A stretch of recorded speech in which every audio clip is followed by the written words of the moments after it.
Okay, looking at the Hanke project, I've fixed most of these surfaces in the project. I just wanted to kind of give a review of what I've done. So I've taken the fills that were in here and I moved them just up 25 feet. So if they ever need to come back down, they're 25 feet above the main model now. The thing that's not clear is like which surfaces are assigned where, but what I've done is I've double checked as many of the surfaces as I could in the surface settings. So for example, this wall is using the Shao Sugi vert surface. So if we go into our surface settings here, and let's take a look at that surface right here. I've assigned parallel horizontal to that surface. To this one, it looked like it was 4-inch vertical, and then this one was also 4-inch vertical. So the names of the surfaces are a little bit wonky compared to what's actually showing on the fills, but I have assigned as best I could corresponding. Some of the walls may need to change, or some of the elements may need to change surfaces.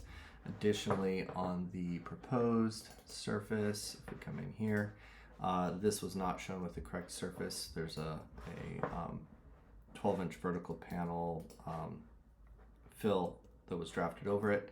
On the roof itself, it says asphalt dark, so I changed the asphalt dark surface to include that fill. Anyway, so that was step one, to make sure that the surfaces actually had a fill. Step two, originally all the elevations were showing white model, which is a graphic override that is, if we can get that up here, set to show white model uncut, basically overriding fills and surfaces to not show on the elevation.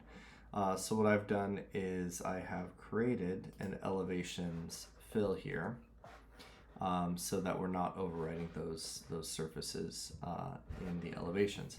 And then lastly, what I noticed on the elevations, if we look at the project map now for all of these elevation markers, really, go to the settings here, the surface fill foreground was not checked. So this was probably the most critical, but it was actually a combination of all three. Now there are some markers here that have a fade distant area. That's where everything beyond a certain point in the marker settings is going to show with the surface override.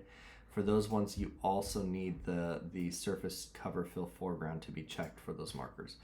So I've gone through and fixed that for all the markers. It does look like there's probably significant model cleanup that needs to happen, that these fills were probably masking out and covering up. But for now, they're at least showing their fills.